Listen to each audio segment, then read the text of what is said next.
What are you at? It's Paul from Wicked Acorn. Happy Vimto Day, says Astrex. Astrex may be our guide tonight because he actually did some work for Vimto. Is that right, Astrex? The delivery or something for Vimto? So Astrex is there, I see, and maybe Astrex can help us out here tonight. It's Joe Ty Hunter. There you go. You ask and you shall receive. We're going to have a look at the history of Vimto. Now, there's not a lot of history of Vimto I can find in one day. So help me out, join in, and let's have a look. Oh, I didn't put the chat in there. Let's see. Now, how do I do that? Good evening, 1, 2, 3, 4. I have to grab the chat and get it in there. Let's see, how do I do that? 1 second now. We got to get the chat in there.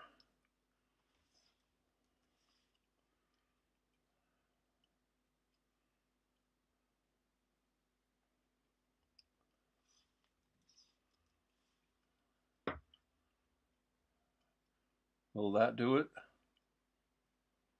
There we go. Now we got the chat on screen. There's one other screen I have to put it on. I'll do that when we switch to that screen.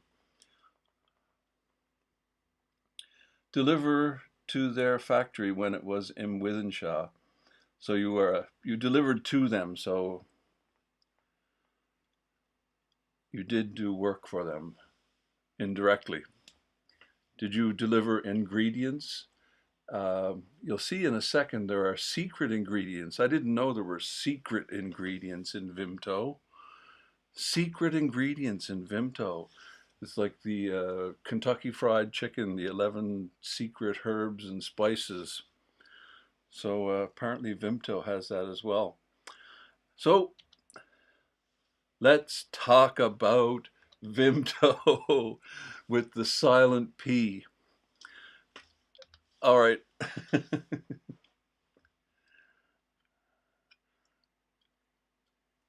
We might have that information about where it is.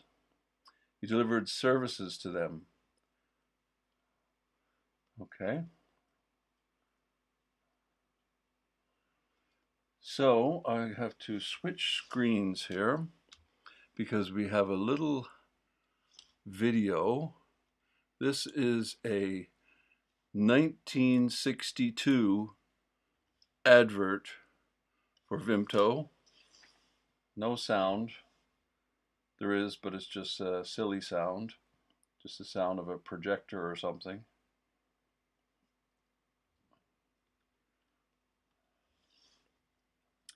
So we're going to,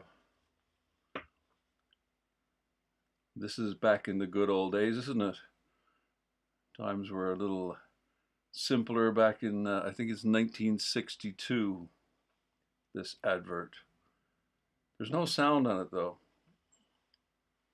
I imagine there was sound back in the day when it was on TV.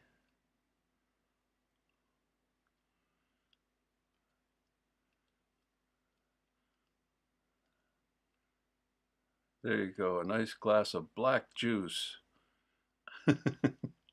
So that's a little advert we had. Here's another. Now, when you're watching this after, or we might get bumped off because this is from the BBC and they're very litigious when it comes to their content. So we might get copyrighted off of here. So let's just have a look at this story. So in 1908, Vimto began life in Manchester as a herbal drink. Vim and vigour were what Noel Nichols' new tonic was said to bring you, and at that time, in the early 1900s, health was a very important issue. Originally it was Vim tonic, so it was a strength drink. Drink Vimto and keep fit was a wonderful slogan that we used to use. Vim meaning strength, tonic was a common name in those days. We're going back right the way back to the days of temperance bars and not a lot of alcohol around. Originally from Blackburn, John Noel Nichols built his small business up in Manchester city centre and began distributing Vimto cordial. It became popular as an invigorating drink, and now it's an international brand. Today, Nichols plc produces 500,000 cans and bottles of Vimto per week from their base in Goulburn. But with branding comes heavy competition. If you've only got 3% market share and you're up against other brands, Coca-Cola, Pepsi-Cola, Lucasade, Ribena, all of which have got maybe 5 or 10 times the market share of Vimto, then you've got a problem. However, Vimto says one of the reasons it's stayed around and will continue to stay around is because the ingredients haven't changed and the secret ones are added in a secure room at the factory. 6 different ingredients go in. We're not even allowed to take the camera in there because some of them are marked up and it might let the secret out. And are you one of the only people that know? Absolutely, yeah. You're not going to tell me? No. It's behind this door that all the secret ingredients which make Vimto taste the way it does are kept. It is locked. And it's likely to remain so. The secret in the company is worth £100 million. But those who grew up in the Northwest with the taste of Vimto think it's worth it. Yeah, I drink it, yeah. Add a bit of vodka in it and that, but it's all right, yeah. Mum always gave it to me. And my little son drinks it as well, so it's carrying the line on. It was in a warehouse on this very street, Granby Row, that John Noel Nichols mixed his very first batch of Vimto. He mixed it in a large wooden barrel with herbs and spices and that secret ingredient, which I guess we're not going to find out about. And so this memorial was erected for him. It's a wooden old-style Vimto bottle. It's a tribute to one of the Northwest's homegrown brands, keeping people fit and healthy for almost a century. Jane Dougal, Northwest Tonight. So that's from 2003.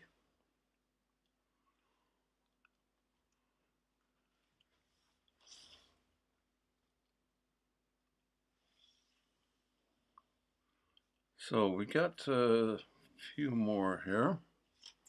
Let's see, this one.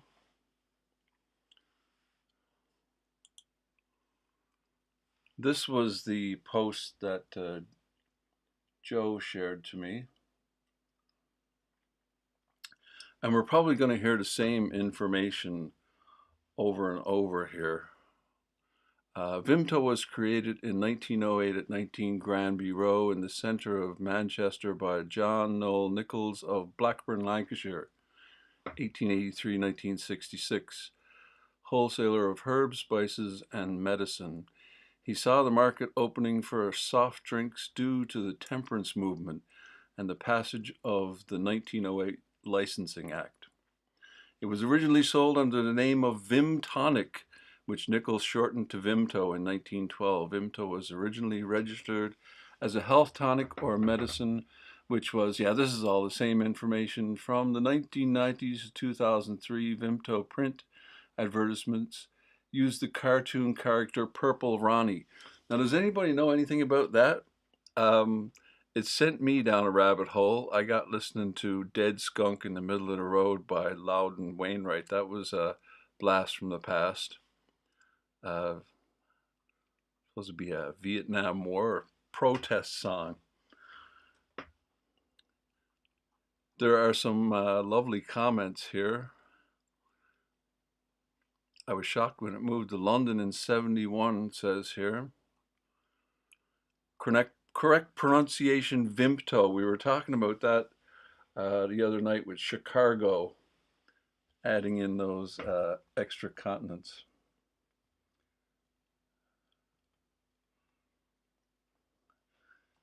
There are secret ingredients in there, baby, with a laser. Things to keep you hooked on it. Ayers Road, Old Trafford. So we didn't have Vimto, or at least I don't recall ever seeing Vimto,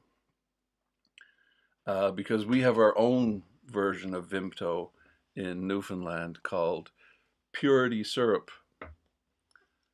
they make different kinds of cordials, I guess you'd call them. Raspberry and strawberry, and there's even a blueberry one, and it's blue. It's like neon blue. And yeah, that whole temperance thing happened to us. There's a very famous photo in Newfoundland of the Temperance Society parade and the you know, what were the other group? Anyway, the two opposing parades met each other walking in opposite directions on the street, and there's a photo of the two parades meeting. The anti-prohibition group.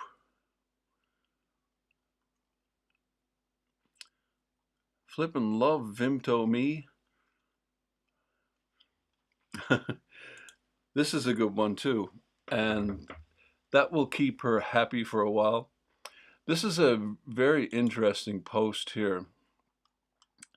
This is the same guy that did the post that you put on there, Joe. And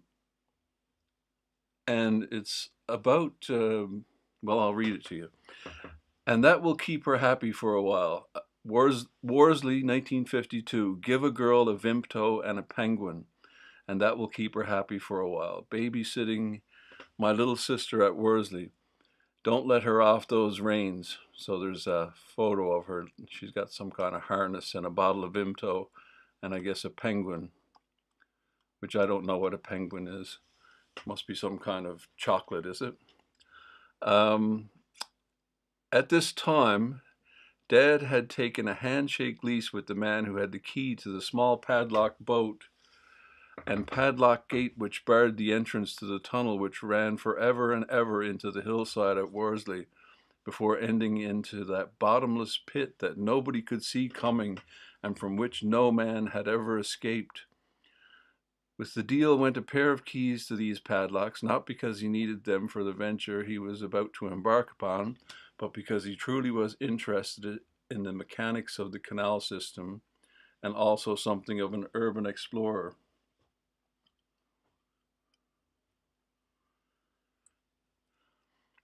I can only remember taking the boat tour into the tunnel once, and that for only a short distance. That is something I'd love to do. That is never losing sight of the light at the beginning of the tunnel. An everlasting memory was of Dad pointing out the soot still on the tunnel roof from the oil lamps, or what he thought may have been tar bitumen torches. So we are not talking of cave drawings here, and the lights may have only gone out within the living memory, but I do remember the sense of connecting with what had gone before, and it left a huge impression on me, to be honest. Now, what was Dad doing with a loosey-goosey lease on the end of the line at Worsley? In those days, the canal was stained a solid shade of orange due to the leaching out of the naturally occurring iron deposits in the hillside. Let's call it rust, I suppose. The slow runoff naturally ended up at the lowest point, which in this case was this stretch of canal. The suspension of the rust in the water was not what interested, but the sludge at the bottom of the basins, which had a long time to settle.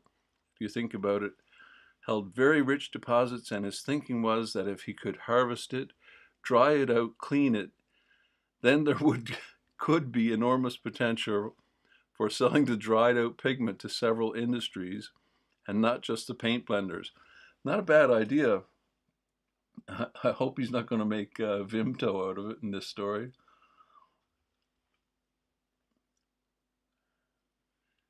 Yeah.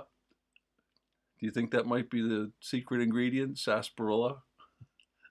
I don't think so. It's funny, you're not going to believe this, but my father told me a story. They were at the pub one night, and the doctor in the community said somebody asked for Pepsi in their drink, and the bartender said, we only have Coke. And he said, oh, I don't want it. I'll have something else. And the doctor said, you can't tell the difference. And they ended up making a bet that you couldn't tell the difference. So they lined up all the different soft drinks, you know, the orange one and the ginger ale and the root beer and whatever they had there. And you couldn't tell the difference. So my father told me that story, like that's a story back from the 1950s. That's not when I heard it, but that's when it happened. So he told me that story. So one night we were at my house and I told my brother-in-law and sister-in-law this story. And they were like, I don't believe it.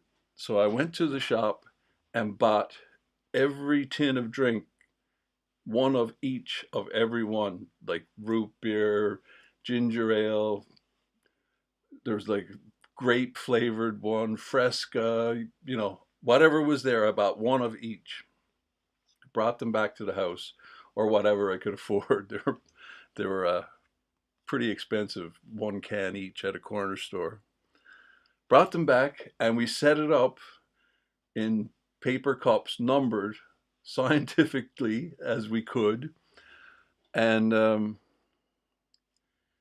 you can't tell the difference. The only one you can tell, like instantly, is root beer. But blindfolded, you can't tell the difference between, forget Coke and Pepsi. You can't tell the difference between, like, the funniest one was birch beer. Now, I don't know if you have that one here. I don't buy soft drinks, so I don't notice what ones you have here. Birch beer is a popular, not really a popular one, but kind of popular.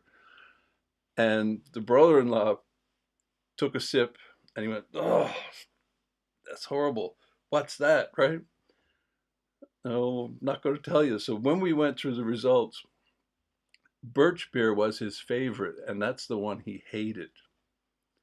Very interesting experiment. You ever get an opportunity to try it? Try it. You'll be amazed. Blindfolded, you can't tell the difference, and everyone will swear that they can, but you can't. So back at his early tests in the basement at Warwick Road, I remember led to lots of excitement, as it was found that baking this yellow ochre at different temperatures led to the red ochre or black ochre as well. Back at his foundry on City Road, Dad had rigged up a system of racks and trays over the furnace exhausts on which this sediment was spread to dry, a near perfect system of making use of otherwise waste heat. Still very small scale though. Many oozing sacks of this sludge was carted back in the Friends ex-government Army Bedford and stored in the garage at home too, leaking out of course and staining the floor forever.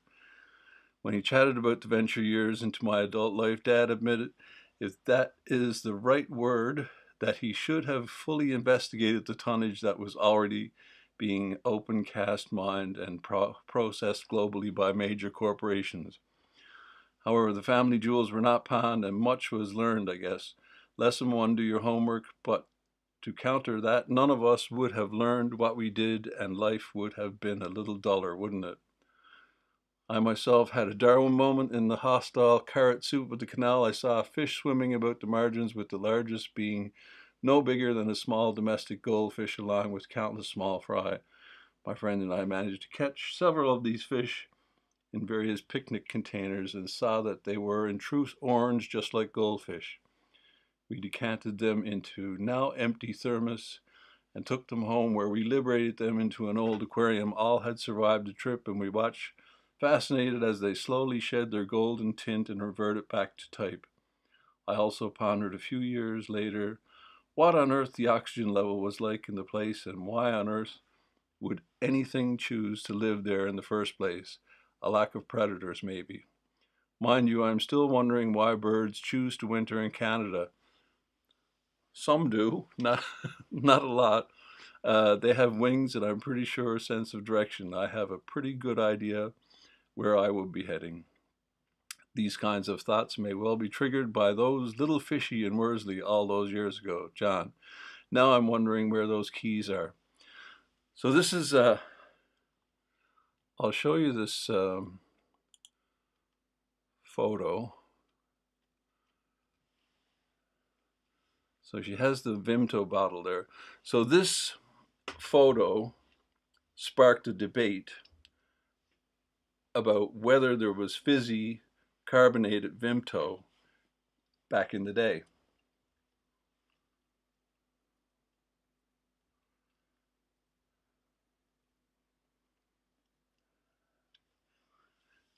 Uh, Apparently this is a bottle of fizzy Vimto, and there was a huge debate in this thread here, or whatever you call it, whether there was fizzy Vimto or not. And there was. This is the man, the Vimto man. John Noel Nichols was born in Bank House, Adelaide Terrace, Blackburn on the 28th of December 1883. He lived with his father John, who was a cotton yarn agent, his mother Lois, who was a former governess, and his older siblings Tom and Janet. At the age of 17, he was a cotton clerk, but in 1908, with the help of a £100 loan, each from his brother Samuel and his brother-in-law Jim Stothard, Noel Nichols, as he was now known, set up a business as a wholesale druggist and a herb importer in Manchester at 49 Granby Row, which would now be situated in between Manchester College and the Manchester Conference Centre. He bought herbs, roots, spices, barks, flavorings, and colorings in bulk so he could make up his own tonics. He wanted to create a special non-alcoholic drink. As he worked with all the different herbs and spices, he experimented, creating a wide range of fruit-flavored cordials, and he eventually created the Vimto taste in a wooden barrel in his warehouse. He initially called it Vim Tonic and was originally intended as a healthy pick-me-up cordial drink, which would give energy, vim, and vigor to anyone who drank it. It was soon added to the goods he supplied to the herbalist shops and ended up being sold in the local temperance bars as an alternative to the evils of alcohol, which was the main talking point of the time. Its success was based on the unique flavor of the drink. So that's pretty interesting how it all came about, because there was no booze, or they didn't want booze around. There was a big temperance movement.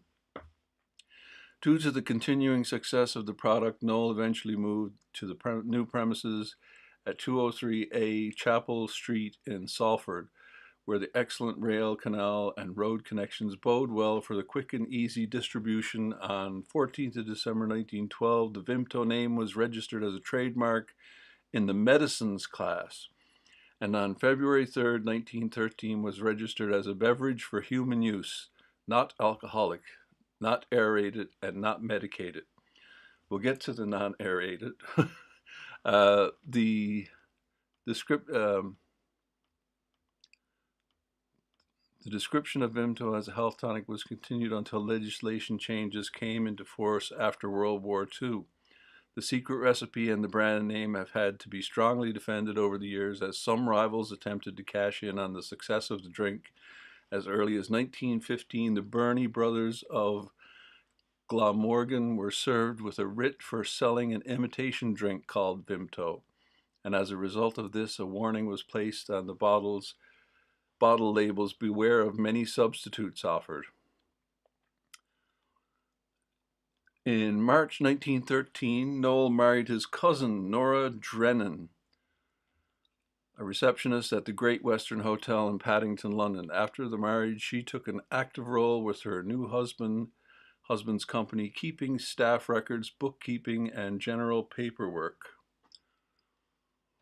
Their first marital home was a terraced house in Bolton at 155 Ivy Road. She worked for the company until the birth of their first child, Peter, in 1923.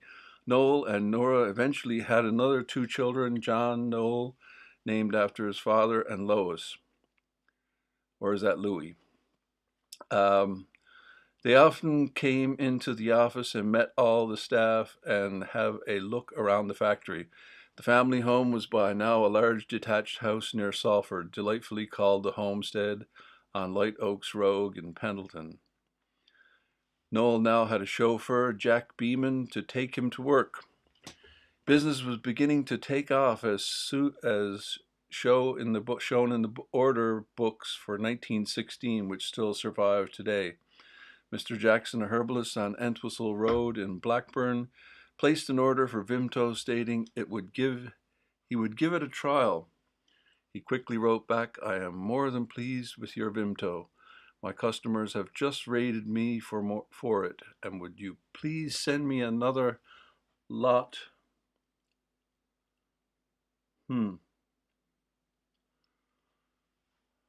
Sorry, I was just looking at the ad. I thought I had that turned off there. Where was I? My customer just rated me for it, and would you please send me another lot as this is nearly all done. He crossed out the nearly as he sold his last drop as he was writing the letter. He also asked for another show bill as he had 2 windows and recognized the value of advertising the new product he was selling. It must have been an extremely popular drink back in those days. Let's see what you guys are saying here.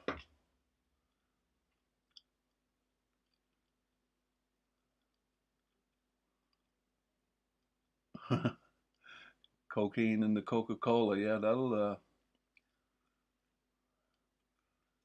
get you drinking Coke, won't it?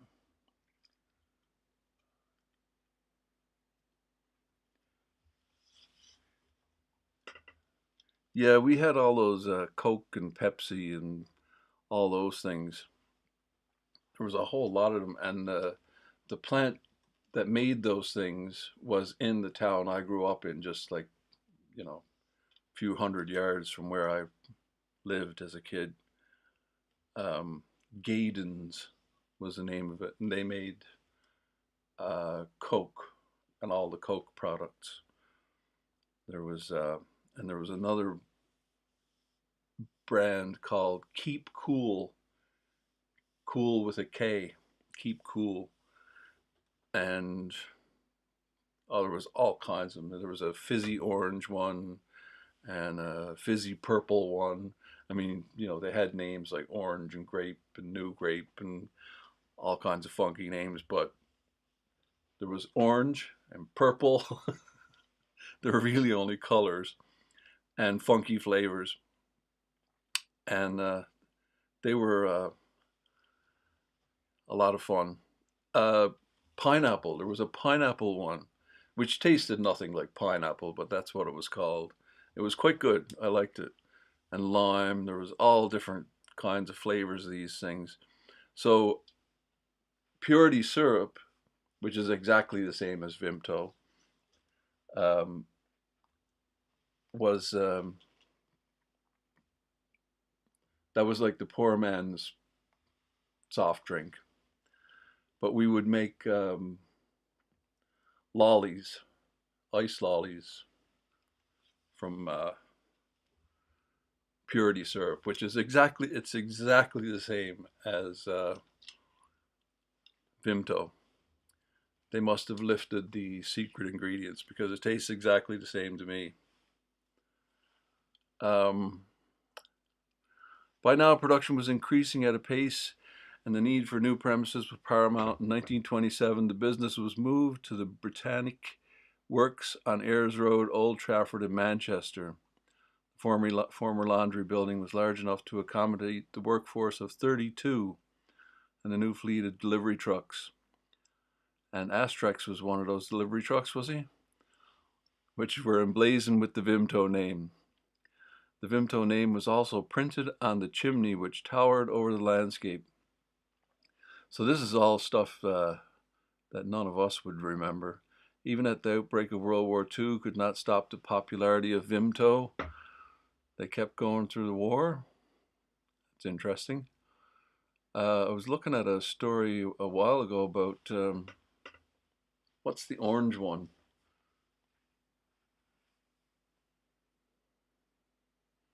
the orange flavored drink. I can't think of the name of it. I don't drink this stuff. Occasionally I'll have one, but not very often. I drink tea. Tea is my drink of choice, and beer.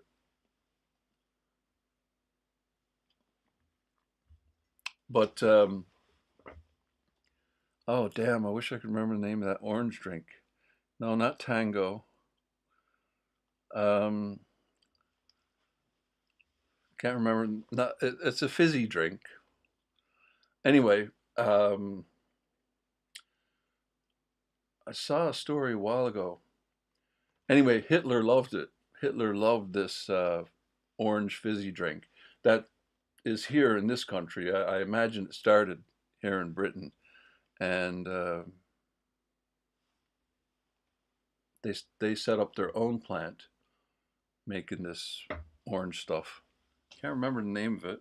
It's a really popular one that's still on the go. Um, as the mists of war lifted, the National Health Service came into being, and that's when they started worrying about sugar and stuff, isn't it? Queen's Coronation 53, the need to advertise the product of the new medium became more and more important. And that's when they started advertising on TV. Story of. So there you go. This page is, I don't want to read that whole thing. This is cottontown.org is the name of this page if you want to read about it. And there's some other interesting folks there as well. And that's the best, most information I've found about Vimto. And like I said, don't want to read this whole thing to you, but there are some great photos here.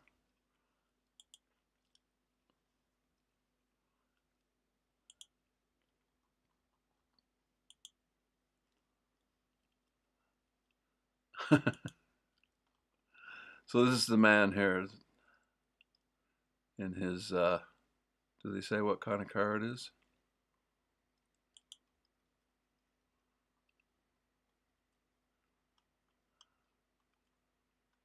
Don't see a name of the type of car. This is their home. Nice place. So there you go. That's about all I could find out about Vimto. I mean, there are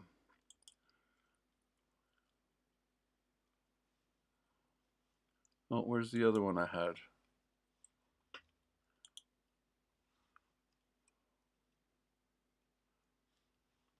I didn't put that one up there. It's Vimto. Their company page. And this is a nice little, it's a great photo.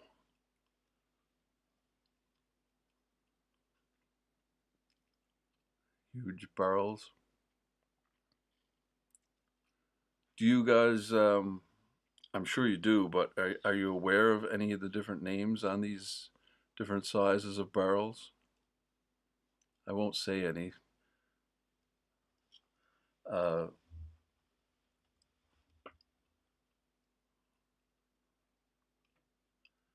Fanta?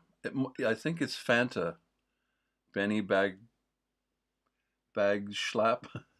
I think it is Fanta. I think you're right. Yeah. So is that a British company?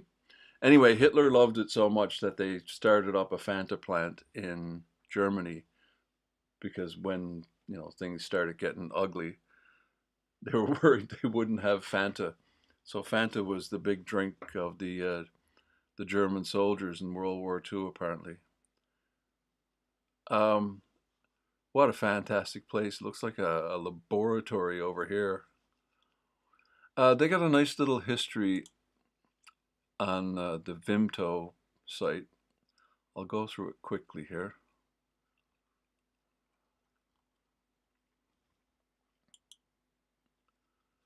John Noel Nichols, the man behind Vimto.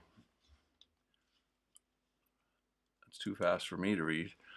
Born on the 28th of December in Blackburn, Lancashire, who grew up to create the unmistakable flavor that we all know and love. Vimto is born. While not quite as we know it today, it started as Vim Tonic, a herbal tonic made to give people vim and vigor. The new tonic drink was one of the number of products John delivered to small outlets, cafes, and temperance bars. There was a temperance bar right there in Stretford, one of those really attractive old Victorian buildings on the main drag going into Stretford from Sale. It's right in your face as you're driving into Stretford from Sale. And that was a temperance bar at one time. The new tonic drink was one of the number of products John delivered to small outlets, cafes, and temperance bars. The unique blend of herbs and spices that contribute to the distinctive taste were sourced from around the world. Later it became known as Vimto, and there are only a very small number of people in the world who know the secret recipe today. Fanta's originally German.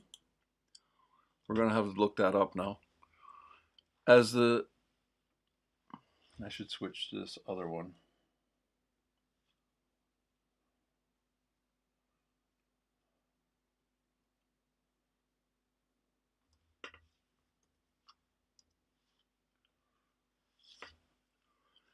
As the love for the brand continued to grow, John's current offices became too small, so Vimto packed its bags and moved from its wholesale herbalist hub in central Manchester down the road to Salford.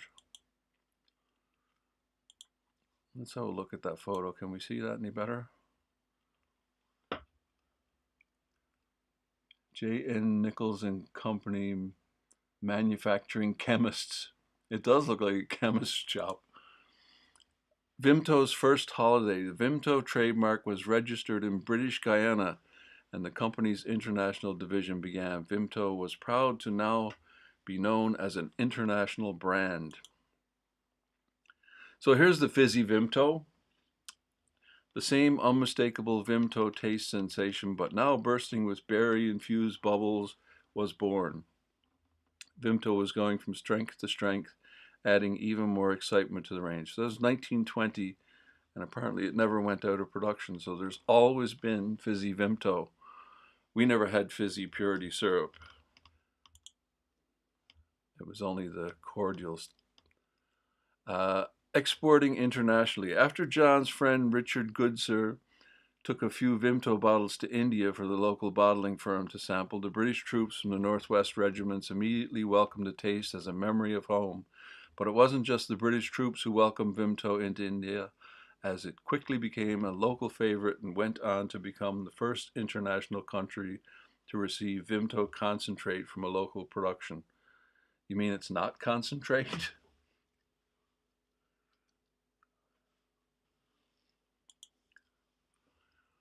A global taste sensation. Vimto was fast becoming a global taste sensation, being available in over 30 foreign countries, from Peru to Albania and Liberia. In the Middle East, the popularity of Vimto was spreading into the Arab states such as Kuwait, Oman, Qatar, Dubai, and Abu Dhabi. Vimto's refreshingly different taste was now being enjoyed worldwide. And there's a little thing about that I found out. I don't know if they'll mention it here. Who said ads had to be serious? To connect with the young and the glamorous, Vimto in its unique style made cheeky ads, although advertising was restricted during this time. Small newspaper adverts for Vimto appeared regularly throughout the war, as well as humorous Vimto show cards created by the renowned cartoonist Herbert Stanley Terry. Look, Mom, I'm on TV. Vimto is on TV for the first time, but not as we know it today. Back then, TV adverts were only aired in black and white and on 2 channels, but Vimto proudly took center stage in people's homes, grasping the nation to showcase its distinctive products and cheeky personality. A new look. It was time for a Vimto revamp.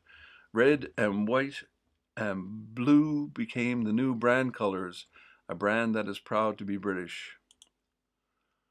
The USA, over the pond we go. Vimto has made it to America. Vimto is now sold in over 3,000 ethnic outlets across North America, particularly loved by people who have moved there from Africa and the Middle East.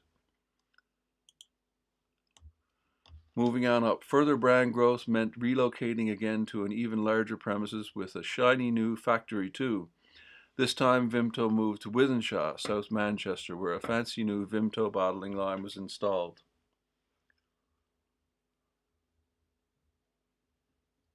Really, because they called out for supplying them. Coke doesn't like admitting it.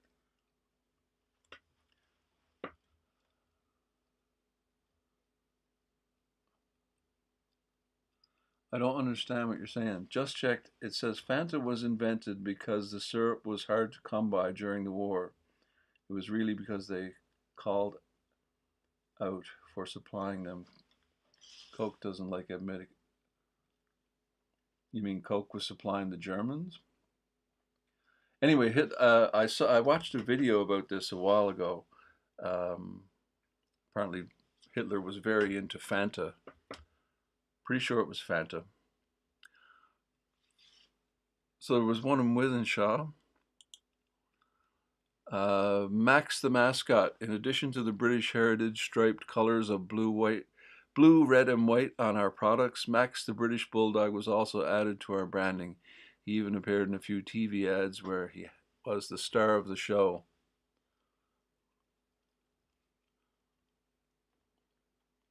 That's an interesting thing. It says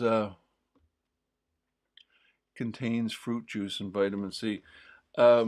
Interesting thing about milk in Canada, they add vitamin D to milk in Canada. I'm surprised you don't do it here. It's or I've never seen it advertised, promoted on the milk jugs. And of course, that's because we're all deprived of sunlight, so they add vitamin D to the milk. Maybe you're not allowed to do that in Europe and over this way. But you guys are even farther north than most of Canada, believe it or not. Less sunlight here. Vimto, but diet. Diet Vimto was invented and promoted by the Roly Polies Dance Act. Is that right? Roly Polies? Looks, Roly Polies? Roly Polies? See, we have always been a bit cheeky. I can't see my diet Vimto, she says. A feature for life, a monument of Vimto was unveiled behind the University of Manchester to celebrate our local roots. The statue, made of stained oak, depicts a bottle of Vimto surrounded by fruits and spices used in its production. It was created by the great sculptor Kerry Morrison. Oh yeah, the USA supplied more than machinery to Germany in World War II. Don't get me started on that topic. They supplied more than machinery. They supplied lots of things to Germany. That's how they became the world power that they are. They were the arms dealers for the world, weren't they? Still are. Purple Ronnie. We ramp up Vimto's personality and cheekiness with Purple Ronnie, our famous spokesperson who became synonymous with the brand and featured in adverts for 7 years. This is 1997, 2004.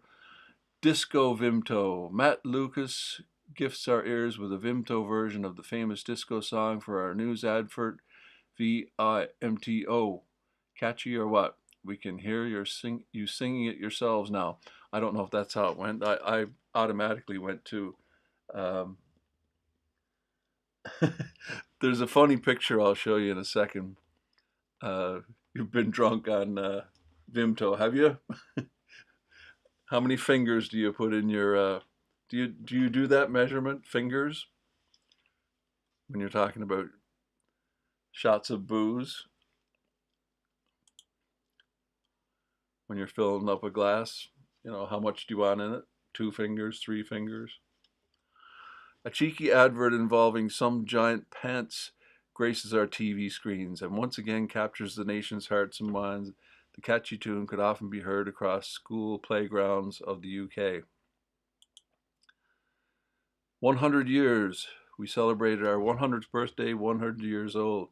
What a better way to celebrate a century than the launch of an original bottle to remind us where it all started. We proudly launched an old-fashioned cordial bottle and a contemporary Vimto Cluedo board game. Seriously mixed up fruit. Our target audience gets a little younger and our characters get a bit older with the launch of the Seriously Mixed Up Fruit marketing campaign. Who knew fruit could be so cheeky? A new croaks person. Vimto is back on TV with a new frontman. The Vimtoad, voiced by stand-up comedian Justin Morehouse. The ad sees the Vimtoad leap into a shopper's trolley, sticking out his tongue before she agrees to try a glass of Vimto. Such a lovely rogue, our Vimtoad.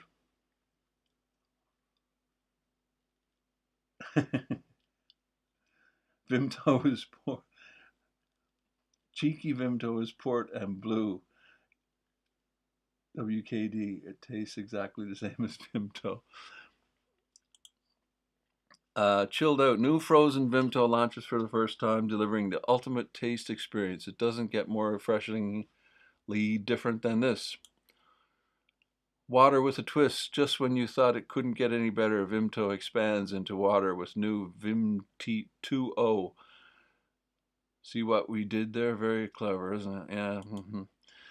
I see Vimto in you. Vimto breaks new ground with a multiple award-winning anti-advertising campaign. After all, we are renowned for doing things differently, so why not an advertising first too? Come on, let's know. Did you close your eyes? Our iconic new look. So that's a little of that history. I got some photos here. There's one funny one that you'll like there. Who was a baby with a laser was just talking about the port and the booze.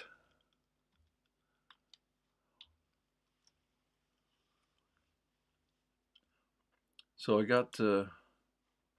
I'll just scroll through this. We've covered all this, but I've got the entire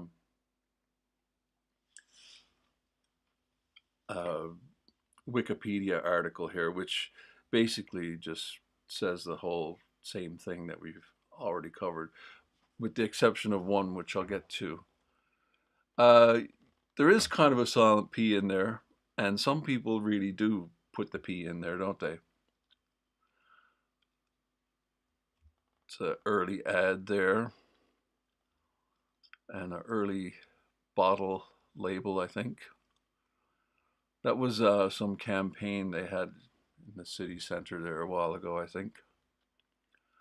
And that was the premises, or so the photo said. There's the old Vimto vans.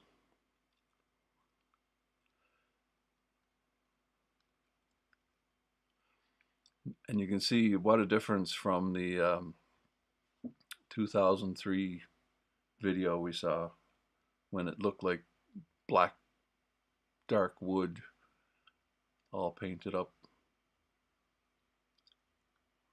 There's the one for you. Vermouth and Vimto, 5 cocktails to make when you're hammered and you're too drunk and you've drunk all the good stuff. That's a nice one. Clowns with the Vimto. This was their exercise challenge for New Year's a few years ago. You had to do this route, which of course spells out Vimto in the city center there. Oh, there we go.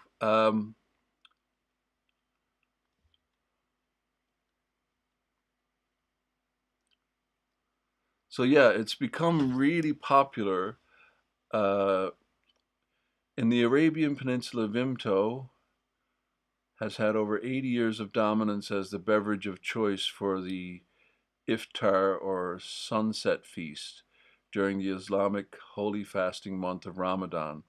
As of 2013, Ojan, the local bottler in Saudi Arabia, has been producing over 20 million bottles per year for the GCC market.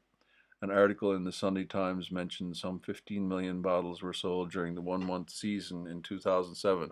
So apparently sales of Vimto spike during Ramadan when they're fasting. And so when the fasting is over, like a glass of Vimto is a good energy drink kind of thing. And I believe that's the last photo. So there you go. That's all I can tell you about Vimto in one day.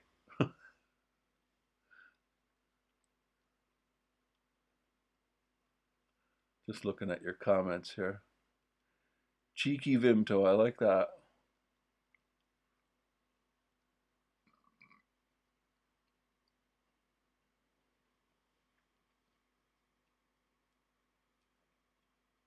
Mark Thomas comedy product. Okay.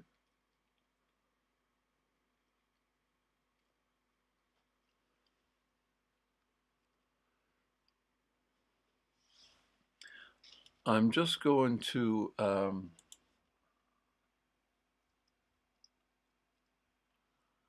have a look at that Fanta thing. That's got me curious. I'm pretty sure that was on YouTube. I saw a video about that.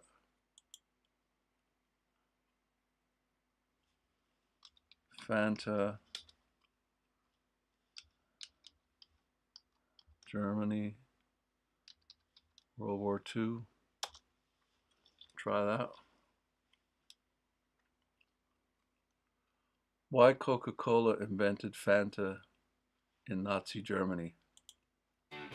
One of the most popular soft drinks in the world. It's easily identifiable by its bright colors and bold advertisements, which often feature a group of In 1940, Is there a short video on this?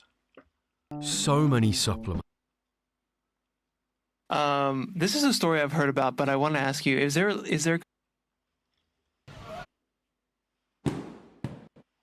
Let's see what this guy's got to say about it. It's a shorter one. Hopefully there's no music in it.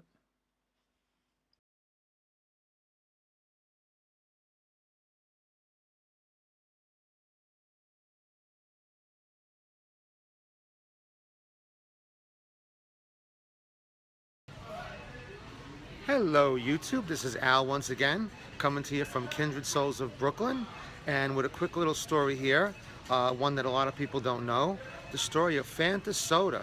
Now a lot of people don't know where Fanta got its origins. Now today, of course, it's a product of Coca-Cola, all different flavors, everybody knows that, but not so many people know that Fanta soda actually started in Nazi Germany.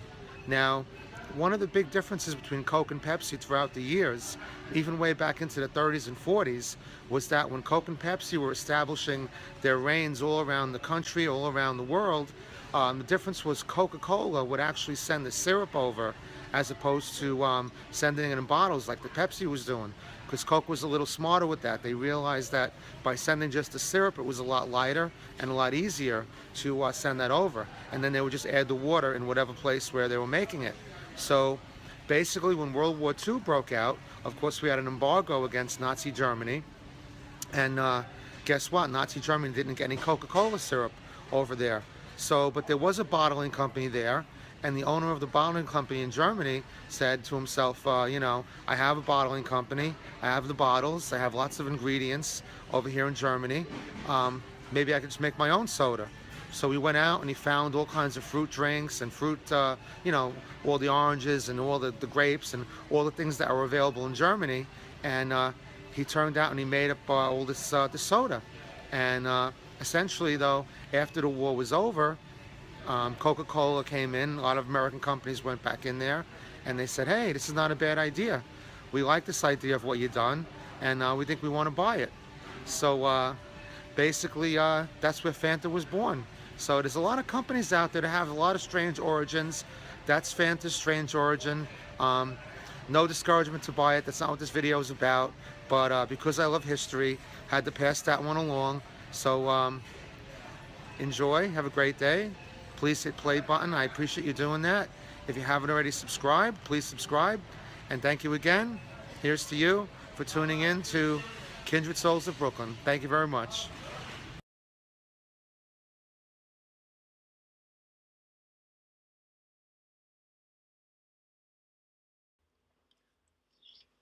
Well, thank you to the Kindred Souls of Brooklyn and Sarasota. That jibes with what I remember. There you go. Fanta. Have you not heard of this drink? Maybe, again, I don't drink these things, so I don't really follow them. So that's my story, and I'm sticking to it. So what are we going to talk about tomorrow? I should have asked you that long ago. So we'll definitely have to come up with something for tomorrow because I haven't prepared anything. We don't have a photo. Yeah, that sounds right. So they had a Coke plant there originally, and then they backed out, I guess, at some point during the war, or the lead up to them joining the war.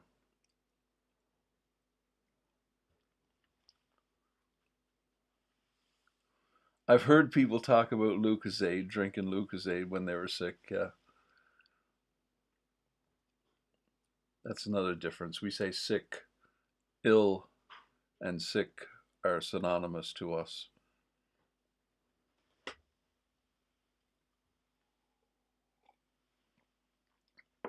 So if you got any ideas for a video tomorrow, let me know, and I'll go back through the chat and see if you mentioned anything in there. But tomorrow's Friday. We'll have to come up with something, and I totally don't mind doing local history. I love doing local history. Trying